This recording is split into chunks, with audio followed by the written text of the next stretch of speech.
அண்மை செய்தி.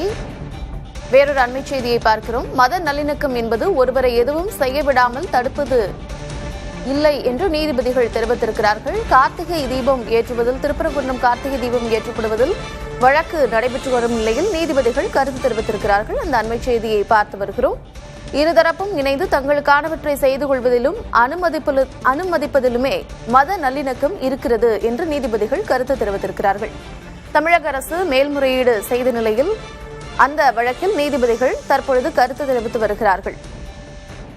இருதரப்பும் இணைந்து தங்களுக்கானவற்றை செய்து கொள்வதிலும் அனுமதிப்பதிலுமே உள்ளது மத நல்லிணக்கம் என்றும், ஒருவரை எதுவும் செய்ய விடாமல் தடுப்பது அல்ல என்றும் அவர்கள் தெரிவித்திருக்கிறார்கள். விவரங்களோடு இணைந்திருக்கிறார் செய்தியாளர் மணிகண்ட பிரபு. மணிகண்ட பிரபு, தொடர்ந்து வழக்கை பார்த்து வருகிறோம். தற்பொழுது நீதிபதிகள் இது தொடர்பாக கருத்துக்களை தெரிவித்து வருகிறார்கள். என்ன சொல்றாங்க?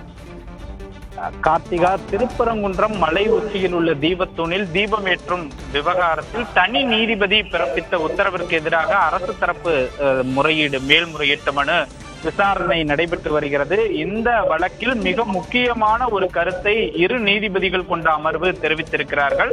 அதில் மத நல்லிணக்கம் என்பது ஒருவரை ஒன்றும் செய்ய விடாமல் தடுப்பதில் இல்லை, இருதரப்பும் இணைந்து தங்களுக்கானவற்றை செய்து கொள்வதிலும் செய்து கொள்ள அனுமதிப்பதிலும் தான் இருக்கிறது என்கிற கருத்தை நீதிபதிகள் தற்போது தெரிவித்திருக்கிறார்கள். அதே போல நீதிமன்ற அவமதிப்பு வழக்கு தொடர்பாகவும் மிக முக்கியமான கேள்விகளை நீதிபதிகள் எழுப்பியிருக்கிறார்கள். தனி நீதிபதி 6:05 மணிக்கு சிஐஎஸ் வீரர்களோடு மலை உச்சியில் மனுதாரர்கள் தீபமேற்ற உத்தரவிட்டிருந்தார். அத்தகைய உத்தரவை கோவில் நிர்வாகம் நிறைவேற்ற எந்த நடவடிக்கையும் எடுக்காததால் தான் நீதிபதி இது போன்ற உத்தரவை பிறப்பித்திருந்தார். யாரையும் தண்டிக்கவில்லை, வழக்கு நிலுவையில் தானே இருக்கிறது என்கிற கேள்வியை தற்போது நீதிபதிகள் எழுப்பியிருக்கிறார்கள்.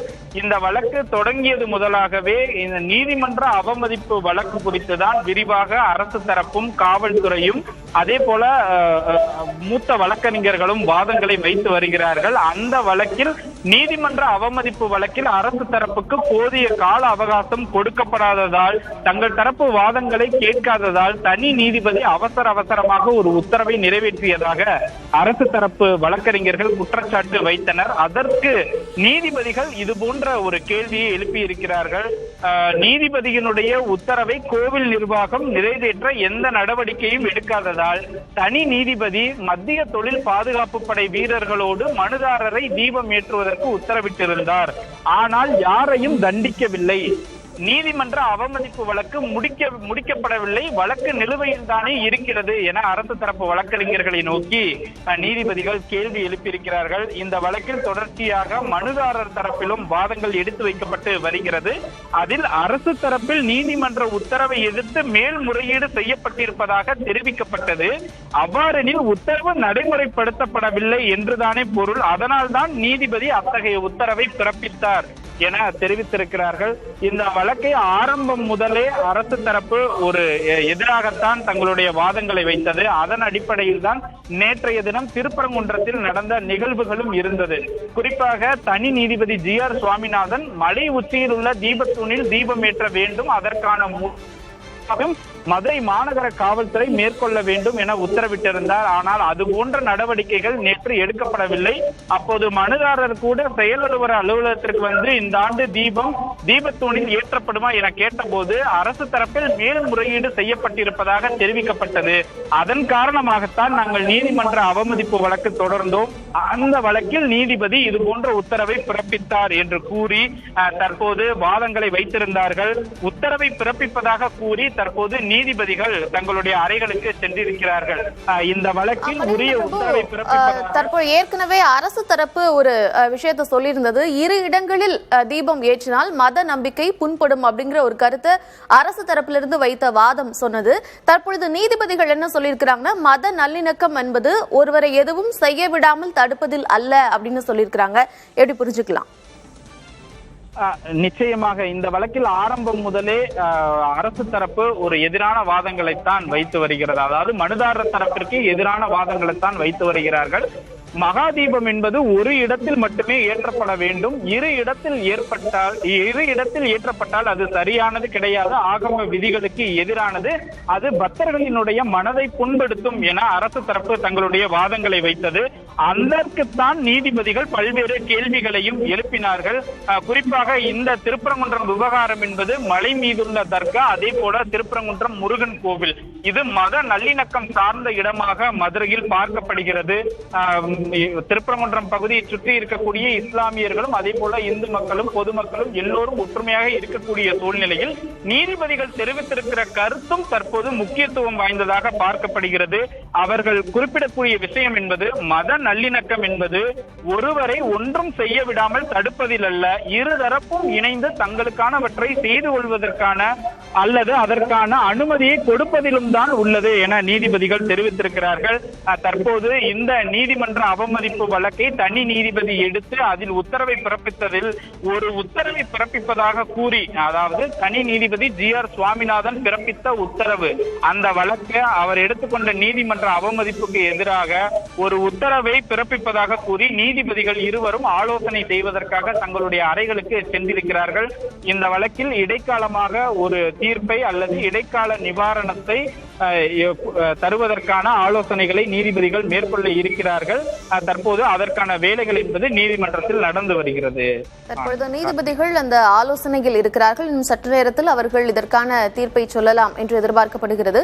மணிகண்ட பிரபு, நாம் இந்த விவகாரத்தை முதலிலிருந்து பார்த்தோம் அப்படின்னா, இன்னைக்கு நடந்தக்கூடிய வழக்குல கூட என்ன சொல்லியிருந்தாங்க அப்படின்னா, மனுதாரர்கள் அதாவது 2 பேரும் இஸ்லாமியர்கள் இதற்கு எந்த எதிர்ப்பும் தெரிவிக்கவில்லை, ஆனால் அரசு தரப்பு தான் மேல்முறையீடு செய்திருக்கிறது. அப்படி இருக்கக்கூடிய பட்சத்தில் அரசு சூழ்ச்சி செய்கிறதா அப்படிங்கிற ஒரு வாதத்தை முன்வைக்கிறாங்க. இந்த இடத்துல நீதிபதிகள் என்னென்ன மாதிரியான கேள்விகளை எல்லாம் அரசுக்கும் மனுதாரருக்கும் கேட்டாங்க? இந்த விவகாரத்தை பொறுத்தமட்டில் அரசு தரப்பு வைத்த வாதத்திலேயே மிக முக்கியமான பதில் என்பது இருக்கிறது. திருப்பரங்குன்றம் மலை உச்சியில் உள்ள தீபத்தூணில் கார்த்திகை தீபத்தை ஏற்ற வேண்டும் என தனி நீதிபதி கடந்த 1ஆம் தேதி உத்தரவு பிறப்பித்திருந்தார். நீதிமன்ற அவமதிப்பு வழக்கின் உத்தரவில் அல்லது தீபத்தூணில் தீபம் ஏற்றும் நீதிமன்ற உத்தரவை எதிர்த்து தர்கா தரப்பில் எந்த முறையீடும் செய்யவில்லை.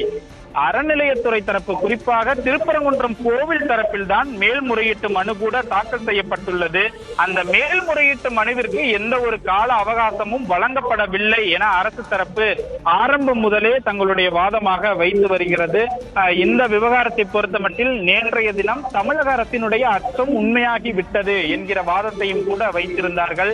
திருப்பரங்குன்றத்தில் மத பிரச்சனை ஏற்படும் அளவிற்கு சூழல் ஏற்பட்டது, பேரிகார்டுகள் உடைக்கப்பட்டன, காவலர்கள் தாக்கப்பட்டனர், இப்படியெல்லாம் கூட வாதங்களை எடுத்து வைத்தார்கள். மத ரீதியான மோதல்கள், சட்டம் ஒழுங்கு பிரச்சனை ஏற்படுத்தும் வகையில் அங்கு நடைபெற்ற சம்பவங்கள் இருந்தன.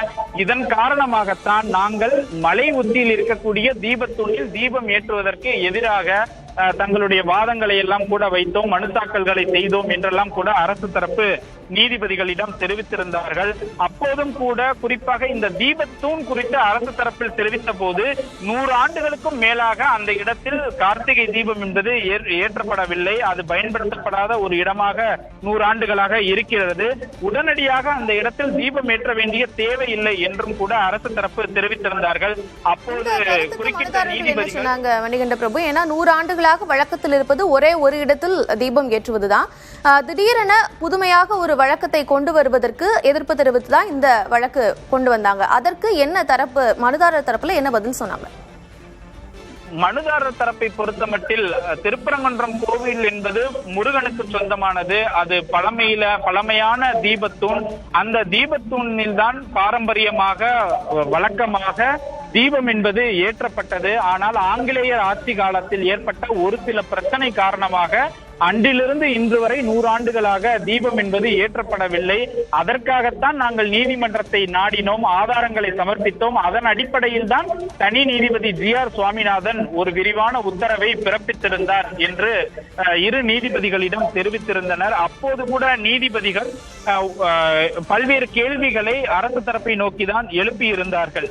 குறிப்பாக நீதிபதி குறிப்பிட்ட உத்தரவில் அல்லது நீதிபதி உத்தரவிட்ட அந்த உத்தரவில் காவல் காவல்துறை பாதுகாப்பு வழங்கப்பட்டதா என கேட்டார்கள். அப்போது மனுதாரர் தரப்பு காவல்துறை தங்களுக்கு எந்த ஒரு பாதுகாப்பும் கொடுக்கவில்லை, அதே போல கோவில் நிர்வாகமும் தங்களுக்கு ஒத்துழைக்கவில்லை என்கிற குற்றச்சாட்டை கூறினார்கள். தொடர்ந்து நீதிபதிகள், ஒரு நீதிபதி உத்தரவை இடும்போது அந்த உத்தரவை நிறைவேற்றுவது அரசு தரப்பின் கடமைதானே என்றெல்லாம் கூட கேட்டார்.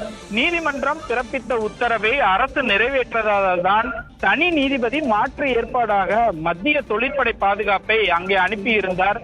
ஆனால் இந்த வழக்கில் எந்த உத்தரவு என்பது கொடுக்கப்பட்டது, ஆனால் யாரையும் தண்டிக்கவில்லை. நீதிமன்ற அவமதிப்பு வழக்கு நிலுவையில் தானே இருக்கிறது என்றெல்லாம் கூட கேள்விகளை எழுப்பியிருந்தார்கள்.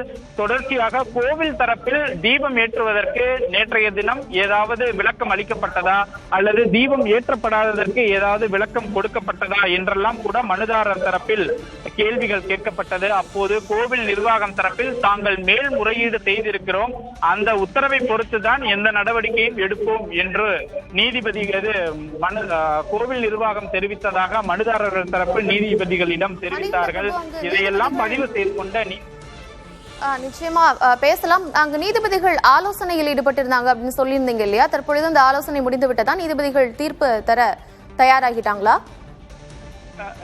இந்த வழக்கு என்பது மிக மிக ஒரு முக்கியமான வழக்கு. ஏற்கனவே தனி நீதிபதியினுடைய உத்தரவு காரணமாகத்தான் திருப்பரங்குன்றத்தில் அசாதாரண சூழ்நிலை ஏற்பட்டதாக கூறி அரசு தரப்பு தங்களுடைய கடுமையான வாதங்களை நீதிபதிகளிடம் வைத்திருக்கிறார்கள்.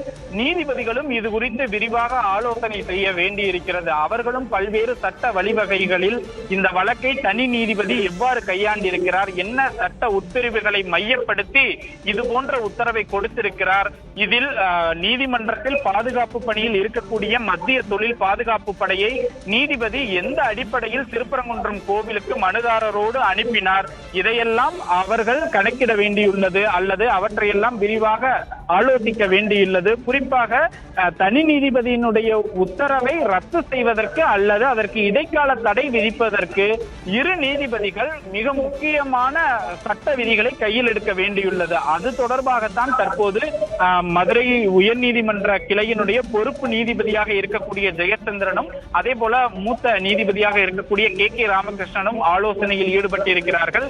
அவர்கள் பல்வேறு சட்ட வழிவகைகளை ஆராய்ந்து இது போன்ற மிக முக்கியமான அல்லது ஒரு அசாதாரண சூழ்நிலை உள்ள வழக்குகளில் அவர்கள் கொடுக்கக்கூடிய தீர்ப்பு என்பது மிக முக்கியமானதாக பார்க்கப்படும் என்பதால் விரிவான ஆலோசனைக்கு பின்பே இந்த வழக்கில் ஒரு தீர்ப்பு அல்லது இடைக்கால நிவாரணம் அல்லது தனி நீதிபதியினுடைய உத்தரவுக்கு எதிரான ஒரு தீர்ப்பையோ அல்லது தனி நீதிபதியின் உத்தரவை அடுத்த ஆண்டில் செயல்படுத்துவதற்கான வாய்ப்பு குறித்தெல்லாம் அவர்கள் ஆலோசிக்க முடியும். அதற்காகத்தான் தற்போது இரு நீதிபதிகளும் தங்களுடைய அறைகளுக்கு சென்று சட்ட வழிவகைகள் சட்ட விதிகள் என்ன இருக்கிறது என்பதை ஆராய்ந்து வருகிறார்கள், ஆலோசித்து வருகிறார்கள். உத்தரவை நிறைவேற்றாததால் தான் தனி நீதிபதி அந்த உத்தரவை பிறப்பித்தார். அது மட்டும் இல்லாமல் அவர் யாரையும் தண்டிக்கவில்லை அப்படிங்கிற கருத்துக்களை எல்லாம் நீதிபதிகள் தெரிவிச்சுட்டு தான் தற்பொழுது ஆலோசனை செய்ய போயிருக்கிறாங்க. அது மட்டும் இல்லாம மத நல்லிணக்கம் அப்படிங்கிறது தங்களுக்கானவற்றை செய்து கொள்ள தாங்களே இணைந்து ஒரு முடிவெடுத்துக் கொள்வது அப்படின்னும் யாரையும் எதையும் செய்ய விடாமல் தடுப்பதில் அல்ல அப்படிங்கிற கருத்தையும் சொல்லிட்டு தான் ஆலோசனையில் ஈடுபட்டிருக்கிறாங்க. என்ன மாதிரியான தீர்ப்பு வரும் அப்படிங்கிற யூகங்கள் இருக்கிறதா? யூகங்களின் அடிப்படையில் இந்த வழக்கை நாம் எப்போதும் சொல்ல முடியாது. குறிப்பாக இது போன்ற வழக்கு முன்பாக நீதிமன்ற அவமதிப்போருக்கு திண்டுக்கல் மடை கருப்பணசுவாமி கோயிலில் தீபம் ஏற்றுவது தொடர்பான வழக்கில் நேற்றைய தினம் தனி நீதிபதியின் உத்தரவுக்கு எதிராக இரு நீதிபதிகள் கொண்ட அமர்வு ஒரு உத்தரவை இட்டிருந்தார்கள். அந்த வழக்கிலும் கூட காவல்துறைக்கு எதிராகத்தான் அந்த தீர்ப்பு இருந்தது. ஒரு நீதிபதி உத்தரவை இடும்போது அந்த உத்தரவை நிறைவேற்றுவதற்கு பாதுகாப்பை கொடுக்க வேண்டியது காவல்துறை தான். எனவே அந்த உத்தரவை மதியுங்கள் என்று இரு நீதிபதிகள் நேற்றைய தினம் ஒரு தீர்ப்பை கொடுத்திருந்தார்கள். அந்த தீர்ப்பின் அடிப்படையில் இந்த தீர்ப்பை எடுத்துக்கொள்ள முடியுமா என்று பார்த்தால் அதற்கான வாய்ப்புகள் என்பது மிக குறைவாகவே இருக்கிறது. இந்த வழக்கு திருப்பரங்குன்றம் வழக்கு என்பது கிட்டத்தட்ட பழமையான கோவில். இந்த கோவிலில் 100 ஆண்டுகளுக்கு பிறகாக தீபம் ஏற்ற வேண்டும் என்கிற தீர்ப்பு தனி நீதிபதியால் கொடுக்கப்பட்டிருக்கிறது. எனவே இந்த வழக்கை பொறுத்த மட்டில் மிக அசாதாரண சூழ்நிலைகளை நேற்று நடந்த நிகழ்வுகளை எல்லாம் இரு நீதிபதிகளும் கவனத்தில் கொண்டுதான் ஒரு உத்தரவை பிறப்பிக்க முடியும். அதற்கான வாய்ப்புகளை தான் தற்போது நீதிபதிகள் எடுத்துக் கொண்டிருக்கிறார்கள். இருதரப்பும் ஏற்றுக்கொள்ளக்கூடிய வகையில் ஒரு உத்தரவை மத நல்லிணக்கம் ஏற்படுவதற்கான ஒரு வாய்ப்பை வெளிப்படுத்தும் வகையில் இந்த தீர்ப்பு இருக்கும் என்றே எதிர்பார்க்கப்படுகிறது. இந்த தீர்ப்பை பொறுத்தமட்டில் இது தொடரக்கூடிய தீர்ப்பு. ஏனென்றால் வருடம் மகாதீபம் ஏற்றப்படக்கூடிய சூழல் என்பது திருப்பரங்குன்றத்தில் இருக்கிறது. ஒரு நிரந்தர கால தீர்வாக அவர்கள் அளிக்கக்கூடிய நிவாரணமோ அல்லது உத்தரவோ ஒரு இடைக்கால நிவாரணமோ என்பது இருக்கும் வகையில் நீதிபதிகள் அந்த ஆலோசனையை மேற்கொண்டிருக்கிறார்கள். அவர்கள் உடனடியாகவும் இந்த தீர்ப்பை கொடுக்கலாம் அல்லது மாலை 4:30 மணிக்கு மேல் தீர்ப்பையும் கொடுக்கலாம். இதில் பல்வேறு வழிவகைகள் இருக்கிறது. நீதிமன்ற நடவடிக்கைகள் என்பது ஏராளமான வகையில் உள்ளக்கூடிய நிலையில் அவர்கள் அரசு தரப்பையும் கேட்க வேண்டியுள்ளது, மனுதாரர் தரப்பையும் கேட்க வேண்டியுள்ளது, அறநிலையத்துறை தரப்பையும் கேட்க வேண்டியுள்ளது.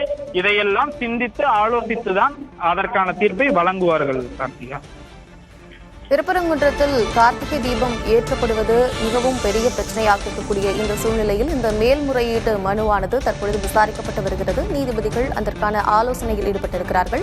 இன்று இந்த உத்தரவில் தீர்ப்பு வழங்கப்படும் அப்படிங்கிற கருத்தையும் நீதிபதிகள் தெரிவிச்சிருக்கிறாங்க. அது இப்போவோ அல்லது 4:30 மணிக்கு மேலாகவோ அப்படிங்கிறதையும் சொல்லியிருக்கிறீங்க. தற்போதைய விவரங்களுக்கு நன்றி மணிகண்ட பிரபு. மீண்டும் இணையலாம்.